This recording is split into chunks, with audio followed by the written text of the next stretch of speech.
تنزيلا ممن خلق الأرض والسماوات العلى. أعوذ بالله من الشيطان الرجيم. بسم الله الرحمن الرحيم. وصلى الله على سيدنا محمد وعلى آله وصحبه وسلم. Okay, so inshallah we're going to be starting الأفعال المزيد فيه, derived forms from the فعل مجرد, and we're going to be talking about the different meanings of these verbs inshallah ta'ala. To begin, here we have a table. This is the mujarrad form, form 1, and then we have after this forms 2 to 10, and we also have some rare forms, but we're not going to be covering those rare forms because they're very rare and they're not used in the Quran. And we'll be covering later on also the rubai verbs that have 4 base letters. So we're going to go through each and every form from form 2 to form 10 in detail and to explain the different meanings associated with them. Now the information I'm using are from advanced books, so it's probably new information, and inshallah we'll use examples from the Quran as well, inshallah ta'ala. Now before we start the 10 forms, I just want to speak about a few things. First of all, whether a verb is transitive or intransitive, and how this plays a role in the different verb forms. So we're going to use 2 verbs, which are from the thulathi mujarrad. We have, let's divide this up, we have the verb karuma. Karuma Zaydun. Zayd was honorable, or was honored. That's a fi'l lazim, because the verb just affects the fa'il. There's no maf'ul bihi. Now when you have a lazim verb and you want to make it into a transitive verb, then one of these forms, from either form 2 to form 10, and there are some that won't be, or cannot be, while others can be, one of them will be transitive. In this case, it's form 4. And this is the most common. Most of the transitive verbs from an intransitive thulathi mujarrad will be from the wazn of af'ala, form 4. But not in every case. So we have akrama Muhammadun Zaydan. So Muhammad honored Zayd. Now this is when the thulathi mujarrad form of the verb is intransitive. However, when it's transitive and you want to make it intransitive, then there is usually a form from the mazid fihi which will give you this intransitive meaning. So kasara Muhammadun az-zujaj, Muhammad broke the glass. In kasara az-zujaj, the glass broke. So this is on the pattern of in fa'ala, form 7. So in fa'ala, one of its meanings is for it to be the intransitive of the thulathi mujarrad. And you realize each verb is different. For example, the verb kataba. Kataba means to write something. So it has a fa'il and a maf'ul bihi, which means to write or to prescribe something. Now, there is no intransitive form for kataba, unlike kasara. And the reason why is because to break something can happen naturally. Maybe the wind blew it, or something happened, an earthquake happened, and it broke. But something cannot be written or be prescribed on its own. There has to be a prescriber or a writer. So in this case, there is no intransitive form. Now when I say intransitive, I mean when there is no fa'il.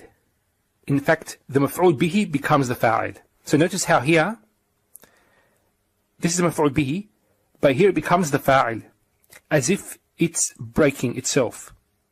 This is possible, but we can't say, for example, in kataba al-hukum. That'll be as if the law wrote itself, which is impossible. But you can use, for example, the majhul forms. Kutiba, kusira, that's okay. There is a fa'il, but the fa'il is not mentioned in these forms. But in this case, when we're talking about intransitive, we're talking about when the object becomes the subject. Let's continue on. Okay, here it says, not every root will have all 10 forms. In fact, there is no root that has all 10 forms. Some forms will be used, some will have more forms than other, but overall, there'll be an average of maybe 3 to 6 different forms that are used. Second point is whether the meanings associated with these forms are sama'i or qiyasi. When we taught these forms at a basic level, we might get the impression that it's qiyasi. Af'ala is used for transitiveness, Fa'ala is used for mubalagha, for hyperbole. Istaf'ala is used for seeking something. However, when you get into detail and you actually see the meanings associated with the different forms, you'll realize that there is quite a bit of information that we're presenting that will be sama'i, based on the way it was heard from the Arabs. Just an example of this. So here we have forms 2 to 10. Now, we're taught this form here, form 4, is used for transitiveness, to make a verb transitive. This, for example, is used to indicate hyperbole. So you're emphasizing the action. It's multiplied many times or done with intensity. However, sometimes that meaning of intensity is actually represented by af'ala. Sometimes it's represented by istaf'ala. Fa'ala would be most commonly used for intensity and repetitiveness, but there are other forms used for that as well. Another example is af'ala. Af'ala could actually be the opposite meaning of the thulathi mujarrad. That occurs in some base letters. Another example, here we have two verbs, qala and aqala. Qala means to say, but aqala doesn't mean to make somebody say. It actually means to prevent or to nullify. And in fact, it's used predominantly in business transactions. Now, this meaning for the verb aqala was not expected. Now, this verb has been used in the hadith of the Prophet sallallahu alaihi wasallam. So the hadith is, قال رسول الله صلى الله عليه وسلم من أقال مسلما. In here there's actually a missing word that's assumed to be there. It's a maf'ul bihi. It's من أقال مسلما بيعا. So he who agrees to cancel a transaction of a Muslim, أقاله الله عثرته يوم القيامة. So whoever does this, Allah will nullify or prevent, or in this case forgive, his mistakes or his sins on the day of resurrection. Or more precisely, the day of standing in front of Allah subhanahu wa ta'ala. Now there's a variation of this hadith that says, Man aqala akhahu, his brother. And akha could actually refer to non-Muslims as well. So it's to anybody. And this is something in the Quran we're taught to deal justly and in the best manner to all people. The point though is, this is talking about when there has been agreement on a transaction and then the person changes his mind. Now you could say, it's too bad. We've done the transaction and you agree to it. But what is better and what will make Allah forgive you is to cancel the transaction and say, it's okay. Give me back what you bought from me and I'll return your money back. And Allah will forgive somebody who does this. But notice here, the verb aqala was used. And the verb aqala in the first instance here is different from this aqala. This refers to nullifying or cancelling a transaction, and this refers to nullifying and cancelling one's mistakes. So this meaning is sama'i. However, we have the verb qawala, which means to discuss or to make a transaction. Now this pattern, fa'ala, is used for al-musharaka, when you engage in a mutual action between two or more people. So qawala is the act of speaking or talking with each other. So this verb actually means to discuss, or it can be used more specifically to mean to make a transaction. And this is actually an expected meaning, because we know fa'ala has the meaning of al-musharaka. So this is just an introduction to the topic, and inshallah we'll go through each of the different forms inshallah in detail. وصلى الله على سيدنا محمد وعلى آله وصحبه وسلم والحمد لله رب العالمين. أعوذ بالله من الشيطان الرجيم. بسم الله الرحمن الرحيم. وصلى الله على سيدنا محمد وعلى آله وصحبه وسلم. So inshallah we're going to be starting form 4, Bab If'al. So let's begin. I'm just going to go through a few things before we talk about the different meanings of this form. So 2 examples where we have the form 4 but not the form 1. The first verb is aljama. So aljama al-rajulu farasahu. So here we have the fa'il and we have the maf'ul bihi. So it's a muta'addi verb, but there is no form 1. The verb aljama actually means to restrain. It's used for when one restrains one's horse. So this means the man restrained his horse. And in fact, the thing put over the head of the horse to control the horse is called al-lijam. So it comes from the same base letters. Now, you might go to modern dictionaries and see that there is a thulathi mujarrad form. But this form actually is a modern usage. Next, we have another verb, ashamat as-sama'u. And what this means is, the sky rained. So it's an intransitive verb. Now, the way to look for these types of verbs is in the classical dictionaries. If you don't find a thulathi mujarrad form, then that's an indication that there is no form 1. Okay? Next. Now here we're going to talk about verbs where actually the form 1 has more emphasis in the verb than the form 4. So let's look at this. So this side we have the form 4. أبطأ الولد, and here أسرع الولد. So this means the boy slowed down or was slow, and this one is he was quick. And then we have the thulathi mujarrad form of the verbs بطأ and سرع. Once again, this is also intransitive. So both of these forms are intransitive. So this hamza does not give the meaning of transitiveness in these verbs. Now we'll find out actually there are verbs where the opposite exists. And we'll speak about this inshallah when we get to the meanings of this form. In that the af'ala form is more emphatic than the thulathi mujarrad. But in this case it's the opposite. So we're mentioning this before we talk about the meanings. So why is the thulathi mujarrad more emphatic? The reason why is because this verb form on the pattern of fa'ula is usually used with attributes. So fa'ula, you find most of the verbs on the bab of karuma, yakrumu, in this case bata'a, yabta'u, saru'a, yasra'u, hasuna, yahsunu, haruma, yahrumu, and so on. These actually refer to attributes inside one. So this is like saying that the boy was naturally slow. And this is like saying he was naturally quick. This, however, there's an indication that something is causing the boy to be slow. In this case, is causing the boy to be quick. So maybe the boy sensed some danger and then he sped up. So we say asra'a al-waladu. But for example, he could be naturally slow. But this, he's actually naturally fast. Okay? Now let's get to the first meaning of bab af'ala. And the main meaning, which is most common, is at-ta'diyah, transitiveness. So what this means is to make intransitive verbs from form 1 transitive. So example of this. So this is intransitive. We say jalastu, I sat. If I want to make it transitive, I'll put it on the pattern of af'ala and make it ajlastu al-walada. So this is maf'ul bihi, which means I seated the boy. Or it says to make transitive verbs of form 1 doubly transitive.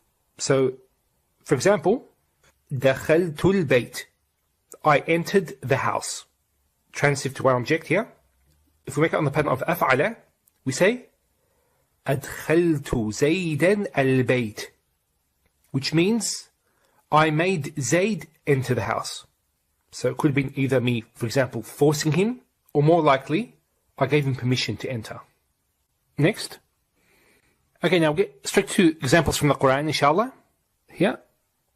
سَنُقْرِئُكَ فَلَا تَنْسَى. So this verb here is a mudara' verb from أقرأ يقرئ. And here it's نقرئ. It's the plural of majesty there. We will make you recite. So qara'a means to recite, and aqra'a means to make someone recite. And there's emphasis, the sin, he is used for emphasis. This is one of the miracles of Rasulullah sallallahu alaihi wasallam, where he never forgot the Quran. He recited the Quran for 23 years and never forgot it. This is a miracle in itself. The point though is, it's the form 4, and that's the meaning we expect. So aqra'a is the transitive form of qara'a. That's pretty straightforward. Okay? Next, this is actually Fir'aun talking. So he's got his people and gathered his people, and he's mentioning how great he is. One of the things he says is, أَمْ أَنَا خَيْرٌ مِّنْ هَذَا الَّذِي هُوَ مُهِينٌ وَلَا يَكَادُ يُبِينٌ. He's talking badly about Musa alayhi salam. And he called him someone muheen, somebody that's insignificant. And then one of the other things he says, وَلَا يَكَادُ يُبِينٌ. So yubin is a form 4 verb, which is abana yubinu, from bana. It's the transitive of bana. Bana means, for example, we could say, bana al-amr. The matter has become clear. We could say, for example, bana al-amru linnas, that the matter became clear to the people. So this is becoming apparent and clear by itself. Now in the ayah, it's talking about Musa Islam not being clear, by the words of Fir'aun of course, that he's not clear to everyone. So for example, if Fir'aun was speaking, what would be assumed would be lana.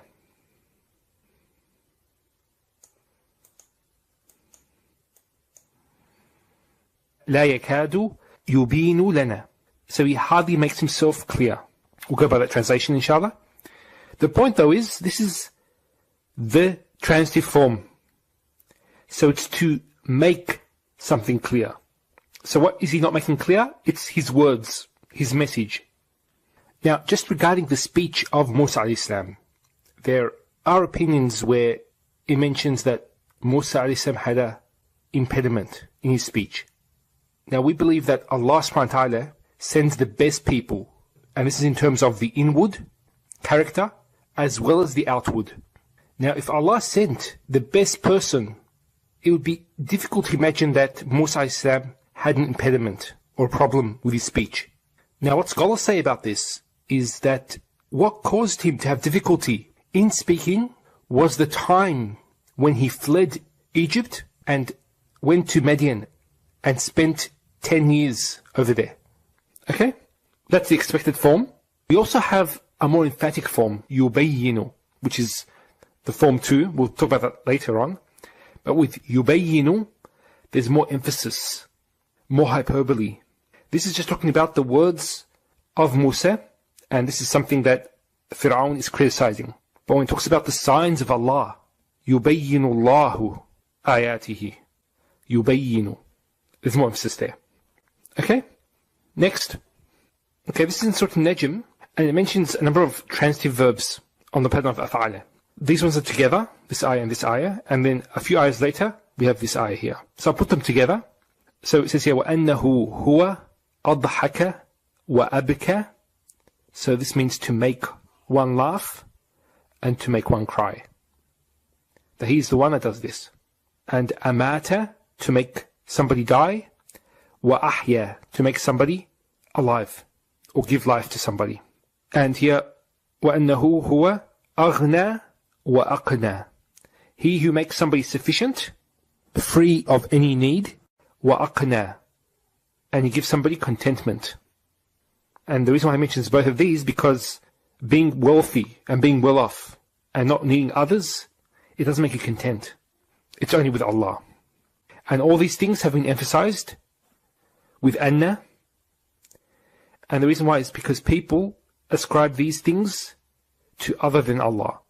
And here is restriction. Annahu huwa. There's dhamir al-fasl to indicate this. That it's Allah and no one else that does this. Okay. Next example. This is an interesting one. First of all, let's look at this verb. We have here waqada an-naru. Waqada means to light up or to be ignited. So the fire lit up. This is an intransitive verb. Now, in this ayah here, in Surah An-Nur, we have the transitive form of this verb on the pattern of af'ala being used. When it talks about the example of Allah's light. And it says here, كَأَنَّهَا كَوْكَبٌ دُرِّيٌّ يُوقَدُ min shajaratin mubarakatin zaytuna. So it is as if it was a white star lit from oil of a blessed olive tree. So here the word to be lit up. What lights it up? It's the oil, which is the zayt of the tree. The point though is it's talking about it lighting up. So the oil lights up this misbah, the lamp mentioned here. So waqada an-naru, we could say for example, awqada Muhammadun an-nara. Muhammad lit up the fire. Now the interesting thing about this particular three-letter root is we have another verb which means almost the same thing. So awqada, yuqidu, has a very similar meaning to the verb istawqada. So who's the one that started the fire? The huwa in istawqada, which refers to alladhi. That's the fa'il, maf'ul bihi. Awqada, we could have said alladhi awqada naran. But the Quran is very precise in its word usage. Actually, awqada, the form 4, it actually means it immediately lit up. For example, when we have a lamp and you bring a flame to it, it starts up immediately. Now, istawqada actually also means to light up, but there's a process that needs to occur. In other words, you need to get the firewood to find the right place. Make sure everything is dry, bring leaves with it, and so on until you light it up. So there's a process there. It doesn't happen immediately. So the question is, why was this form used? When here it's bringing an example of the munafiqun. It says, مَثَلُهُمْ كَمَثَلِ الَّذِي اسْتَوْقَدَ نَارًا. It says their example is the one who kindled a fire. The fire was lit up, Allah took away the light. Notice here, He didn't say take away the fire. He took away the light, but He left the fire. Now, the final example in the Quran, here we have this verb here. وَثَمُودَ الَّذِينَ جَابُوا الصَّخْرَ بِالْوَادِ. And with Thamud, who carved out rocks. So here, jabu means to carve or to dig through. Here it's rocks. It could be through anything. But you're going through something. That's what jaba means. So it's not something that happens with ease. So it actually means to go through something. Now the form 4 is the following. Ujibu. So ajaba, ujibu means to respond to a call. Now we also have another verb to mean to respond. فَاسْتَجَبْنَا لَهُ وَنَجَّيْنَاهُ مِنَ الْغَمِّ. So we responded to him and saved him from the distress. فَاسْتَجَبْنَا, the form 10. Yeah. And the form 4. Both mean to respond. What's the difference? It's similar to the previous example. Ujibu actually is a quicker response and could be immediately, while istijaba yastajibu and actually indicates a time frame, a time period for the respond to happen. It didn't happen immediately. It took longer than the form 4. And even in the form, istaf'ala, af'ala. Notice the two forms. Istaf'ala is longer than af'ala. Now, a possible actually explanation of how we get jaba, the form 1, or the thulathi mujarrad, and how we get this meaning for the form 4, by adding the hamza. We said that jaba means to dig or travel through something. Now this takes effort. And when you make it transitive, what you're doing is, there's a job that's difficult. And you're asking somebody to do it for you. And that's how scholars say, this meaning comes out from jaba. So that's the first meaning of af'ala. There's a second part to this, with all the other meanings of bab af'ala, inshallah ta'ala. Okay, wa sallallahu sayyid Muhammad wa ala alihi wa sahbihi wa sallam, walhamdulillahi rabbil alameen. أعوذ بالله من الشيطان الرجيم بسم الله الرحمن الرحيم وصلى الله على سيدنا محمد وعلى آله وصحبه وسلم. Okay, so inshallah we're going to talk about further meanings for bab if'al, the form 4 verb. So one of the meanings is, here it says, يجيء بمعنى الثلاثي المجرد. It comes with the same meaning as form 1. And this occurs with some verbs. Example of this is the following verb. Now, this verb actually occurs on two babs in the thulathi mujarrad. Bab nasara and bab sami'a. So we have hazana yahzunu and hazina yahzanu. So this one here, hazana yahzunu, is a transitive verb, and hazina yahzanu is intransitive. So the first verb means to make somebody sad, and the other meaning means to be sad. So this is like a state. Well, this is becoming sad by something or someone else. And both of these verb forms are actually used in the Quran. So the first one we have here in Surah Maryam. Here it says, Allah tahzani. Do not grieve or do not be sad. So if you look at here, the ayn kalima, it has a fatha. It's a fi'l mudara' that has been negated with la an-nahi, so it's majzoom. But the point is, we have the ayn kalima, which has a fatha. It's not this one here, but it's this verb here. Here has a fatha on the ayn kalima. So here it just says, do not be sad. Okay? Now with the other example, the transitive form, we have لا يحزنهم الفزع الأكبر. They will not be grieved by the great terror. So here we have a maf'ul, and here we have the fa'il, al-faza'u al-akbar. So this is actually a transitive form. Now if we have this verb on the pattern of af'ala, this actually, ahzana, yuhzinu, is actually derived from this verb here. It means to make somebody sad. So it actually has a very similar meaning to this verb here. So what would be the difference between the two? They're almost the same meaning, but ahzana, the transitive form from this one here, actually means it's a transfer of fear. So you get the sense of a ta'diyah, which is the first meaning we covered, where the fear transfers from the fa'il to the maf'ul. While this verb here, hazana yahzunu, does not actually indicate a transfer. So that's just a subtle difference between the two.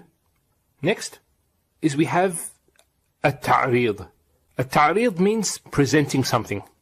And this actually occurs in some transitive form 1 verbs.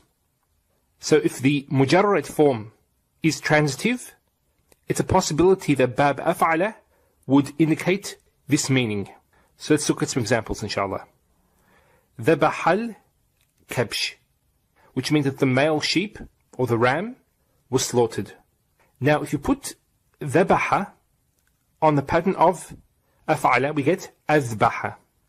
أذبح does not mean to make somebody slaughter.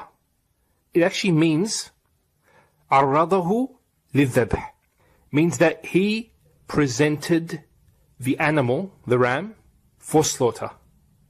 So maybe he took it to the market for somebody to come and buy him in order to slaughter him.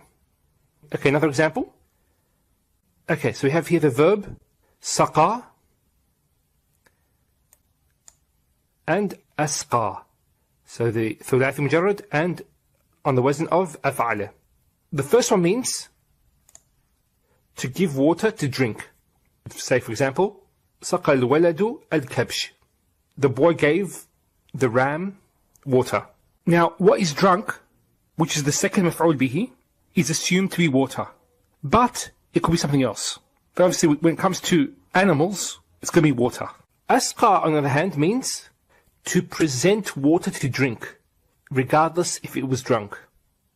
So, for example, in the Quran, we have here the first meaning, where Ibrahim alayhi salam says, وَالَّذِي هُوَ يُطْعِمُنِي وَيَسْقِينِ, and it is he who feeds me and gives me drink. So here there's an omission of a ya, so this is nun wiqaya, So يسقيني, he gives me drink. So this is the mudara of this verb here. Now, we have another example where asqa is used instead.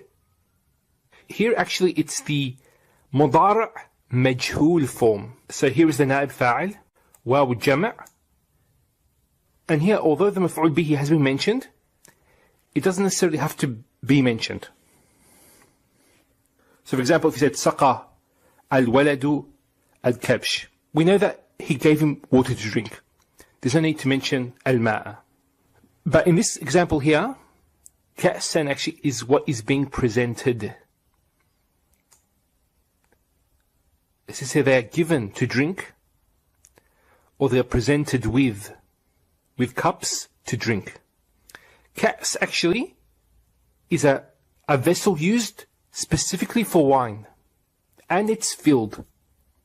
Just a final example here. Bi'tu sayyara, I sold the car.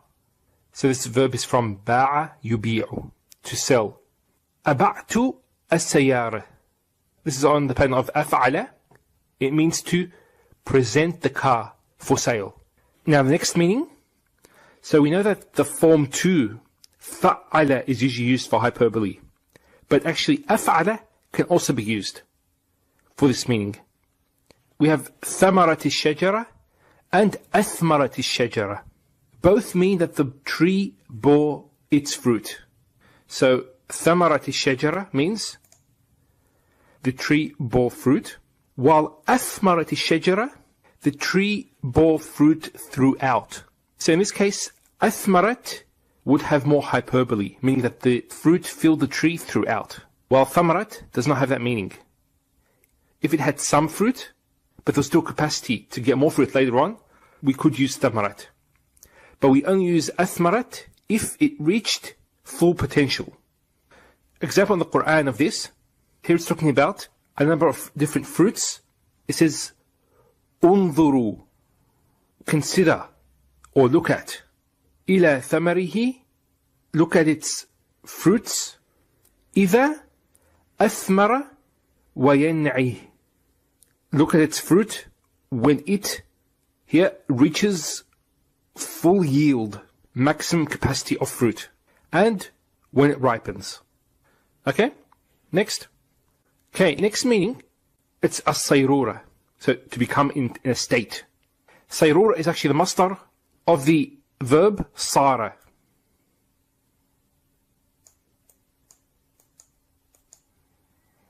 The first one we'll cover, which is here, to become in the state of form 1, meaning the masdar of form 1. Example of this, hasada az-zara'a, meaning that he harvested the crop. It's a transitive verb. Now, ahsada actually means to reach the state of when it is supposed to be harvested. So in other words, the crop reached the state of being harvestable. Ahsada az-zara'u. In this case, he harvested the crop. It's transitive. The fa'al is huwa inside the verb. Here, ahsada actually is an intransitive verb. And the hamza here has the meaning to become in a state of being harvestable. So it's the masdar which the zar' has become or has reached. Another example, we have the verb jariba al-waladu, and here ajraba al-waladu. So jariba al-waladu means the boy had scabies. It's a skin condition, and ajraba actually means, here ajraba al-waladu, means the boy became in a state of having jarab. So it's a very similar meaning. This means he had it. This means he became in a state of having it. So this actually has the meaning of transfer or to become. Notice in this example, the fa'il is the one that is becoming in the state of this verb. When we put the verb on the pen of af'ala. This is the fa'il here, and it's the fa'il here. With the other example, with hasada, it was actually the maf'ul bihi, the zar' which transferred. in state, and not the huwa in the verb hasada.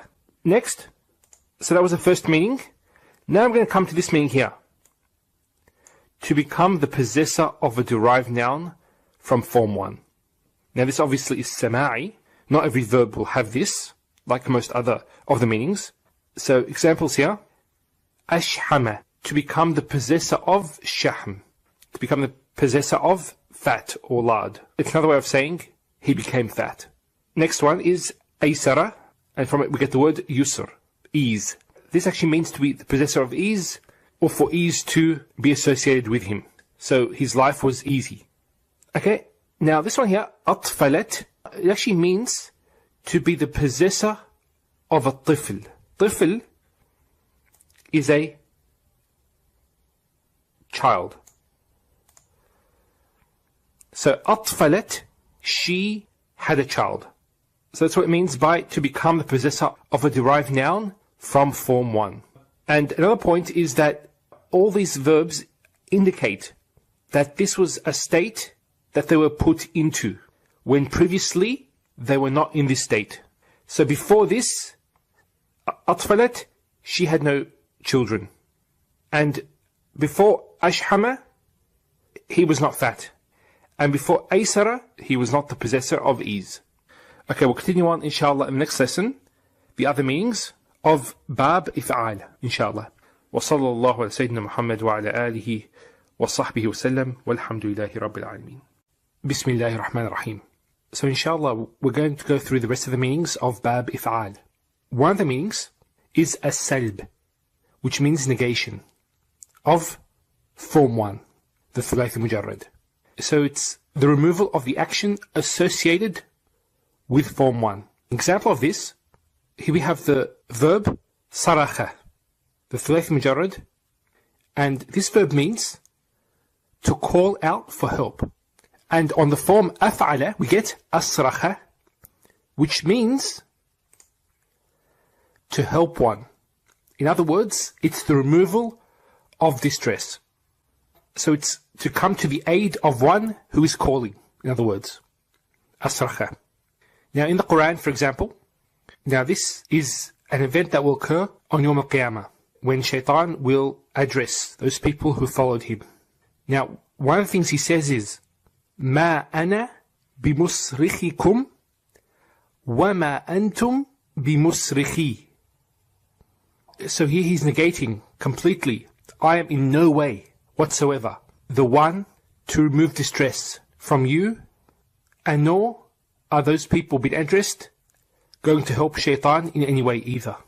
Now the point is that the word musrikh is a ism fa'il on the pattern of asrakha yusrikhu, of bab if'al. Okay? Now another example of this meaning of as-salb, negation, is these two verbs here. Qasata and aqsata. Qasata, the thulathi mujarrad, means to oppress, similar to the word zalama. While aqsata actually means to act justly. It's actually the removal of oppression.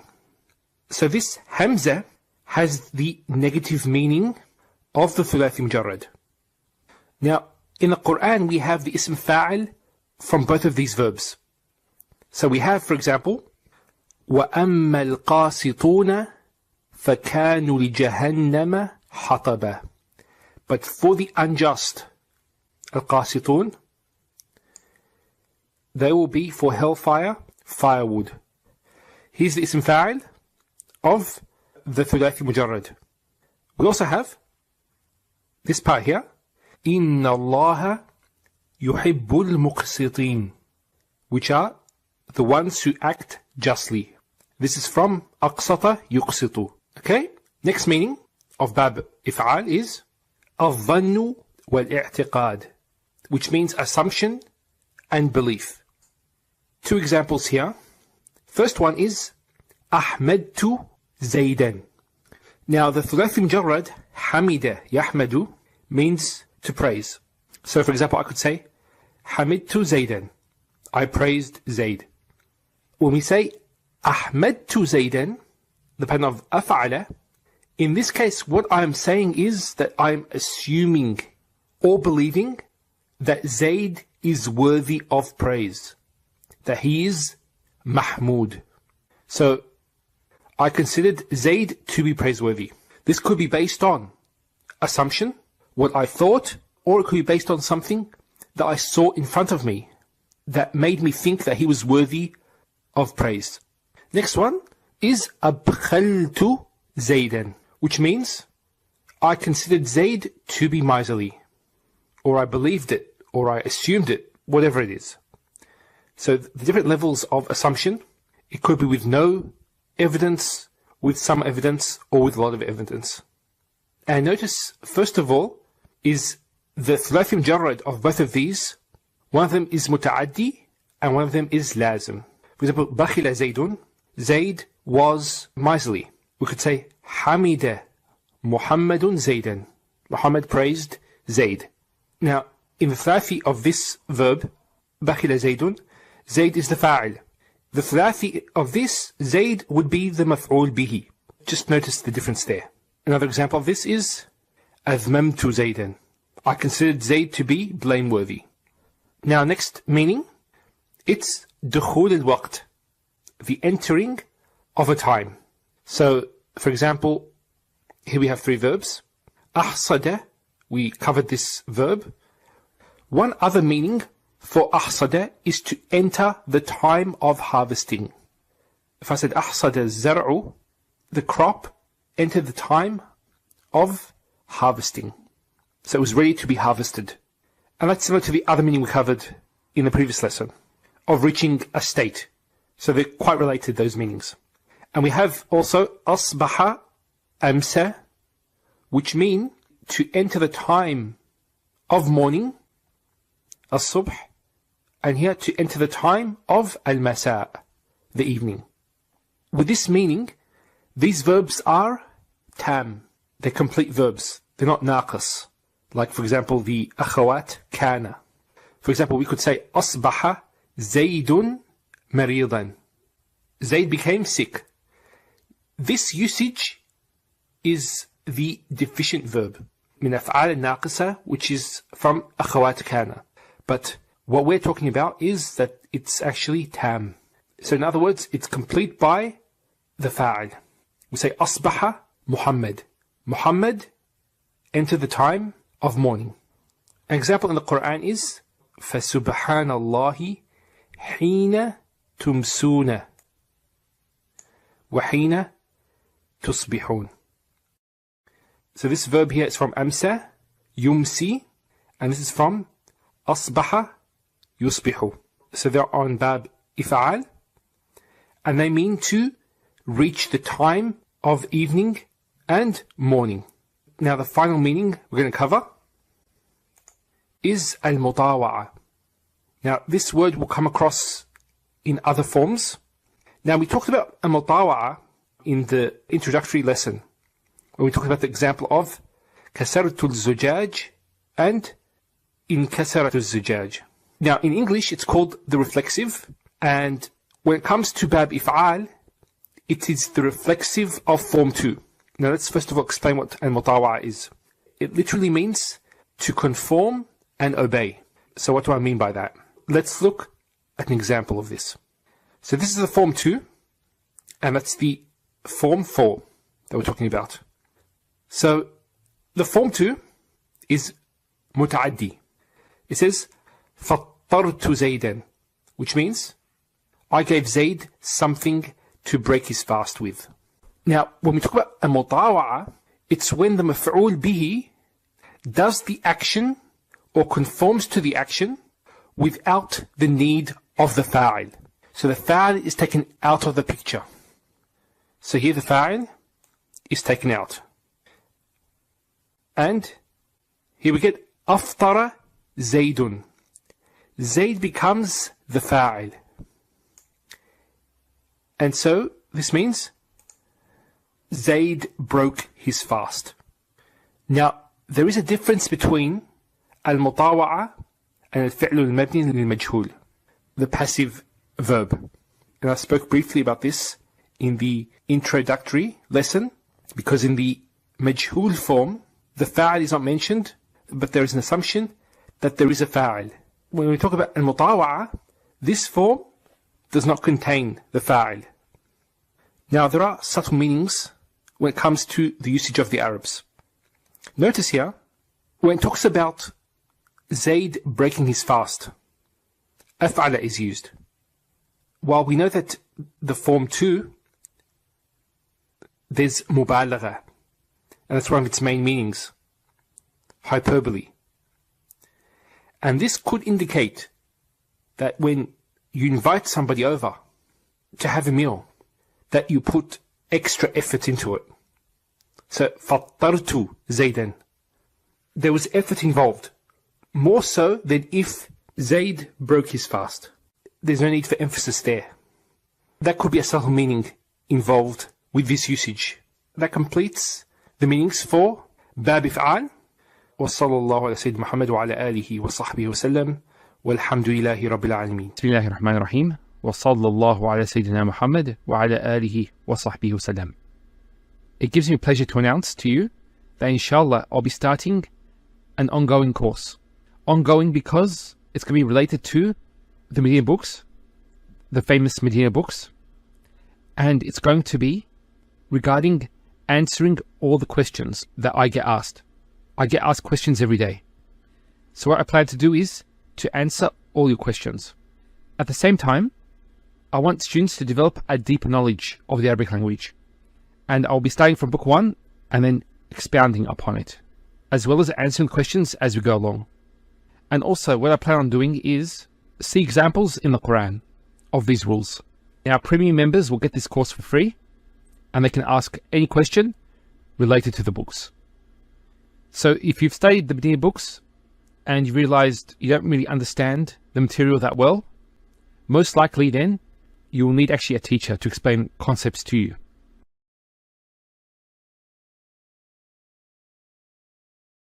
So inshallah we're going to begin a new series. This is going to be a detailed discussion regarding the Madina Books. It's recommended that you've already gone through these books. And there are free lessons which will take you step by step to understanding these books. Now the question is, why am I redoing these lessons? The main reason is because the free course was an intensive course and it actually missed out on a lot of details. Also, there was no opportunity for students to ask questions, to clarify their questions. So this course will be a clarification as well. If you haven't studied the Madina Books before, it's recommended that you have a basic knowledge of Arabic. So it's recommended that you've studied a grammar book and are familiar with basic grammatical terminology. Things like a jumla ismiya, jumla fi'liya, the fi'l, the fa'il, the mubtada, the khabar. So it's recommended you understand all these things. If you haven't studied these, you'll still benefit from these lessons, but I do advise you to re-listen to these after you've studied these concepts. So I plan on skipping a lot of the basic concepts, and I'll be concentrating mostly on tying all this information together and giving you a firmer grounding in grammar and morphology. And we'll also, at the same time, go through some aspects of rhetoric. So we start first at Darsul Awwal. Now you notice here, Al-Darsu Al-Awwalu. So with a word, which is singular, followed by a description. This is describing Al-Dars. It's the first lesson. The question is, this is not a complete jumla. And so there's something actually omitted that's assumed to be there. Now this is actually something that we'll come to know in Arabic, is that there are many instances where things are omitted and assumed to be there. And this will actually come with time. The more you study, the more you realize this concept and what is the actual word or words that have been omitted. Now, if you told somebody lesson 1, it's not a complete sentence. Similarly, here, الدرس الأول, the first lesson. It's not a complete sentence. So, for example, in English, you could say, this is the first lesson. So, هذا الدرس الأول. And it's quite ironic that we're actually starting off with هذا, which is the اسم إشارة, a demonstrative pronoun. We're going to speak about هذا. Now with هذا, you can actually break this up into two parts, as we can see here. So we have here ha, which is made up of a ha plus an alif. Now in Arabic script, this alif, when it's actually joined to the demonstrative pronoun, is not written. Now actually in the Mus'haf, you'll find that it's written in this way. It's a small alif, and that's just to do with the script. And it's pronounced as ha. Now this ha is actually a particle. It's a harf. And it's a particle which is used to draw attention of the listener. So for example, you have something important and you want the listener to turn his attention to you. You'd use this particle here. This particle is called harfu tanbih, the particle of drawing attention. And this particle is joined to the demonstrative pronouns, the ones that refer to close distance.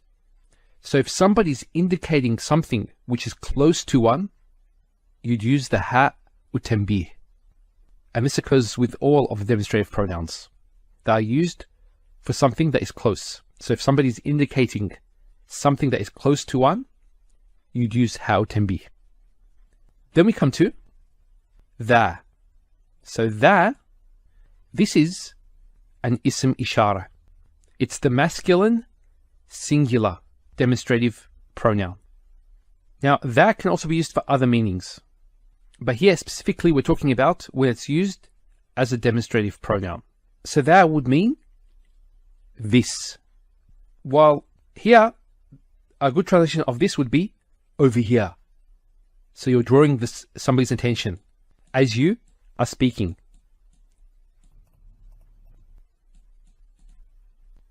Over here. Okay? Let's continue on. So we come to the first three jumla ismiyas, or nominal sentences, which is composed of a mubtada, هذا, and then the word following it will be the khabar. So the mubtada usually is definite, and the khabar usually is indefinite. So هذا بيت, this is a house.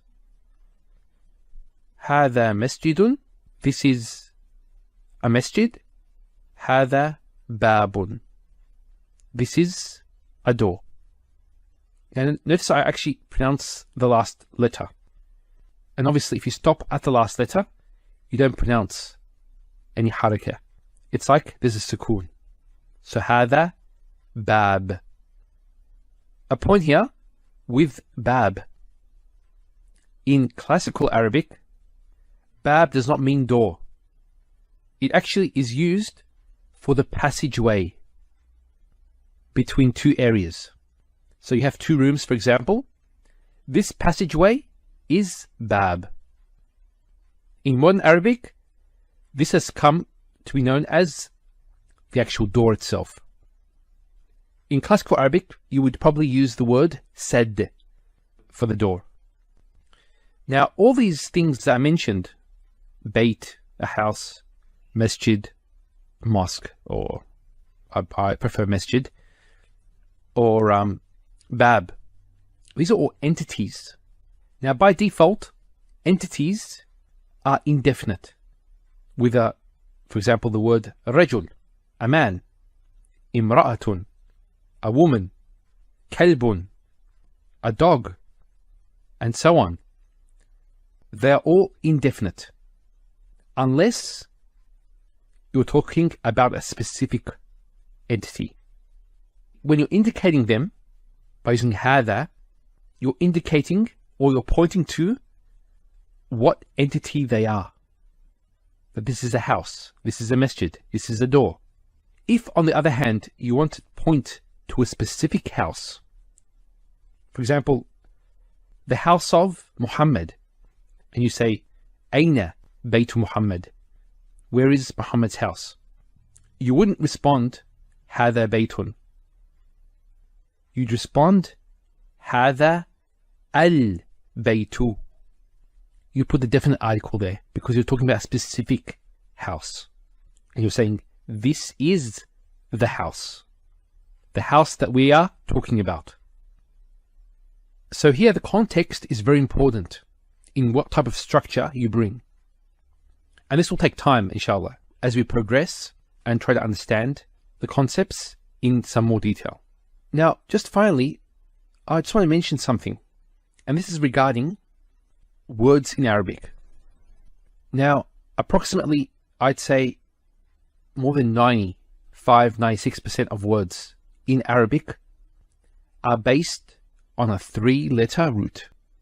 So when it comes to entities, whether a living, non-living, physical or non-physical, whatever it is, you can actually trace the word back to a 3-letter root. And what I want students to do and to put in the back of their mind is that every word has a 3-letter root in most cases. And here I'm speaking about entities. I'm not speaking about pronouns or an ism ishara. I'm talking about the ismu dhat. Ismu dhat. Ismu dhat is actually the Arabic term used for entities like door, house, cat, dog. It's not a proper name. So for example, Muhammad is a name of a particular person. This is not ismu dhat. But for example, if we said tajirun, a merchant, that's an ismu dhat.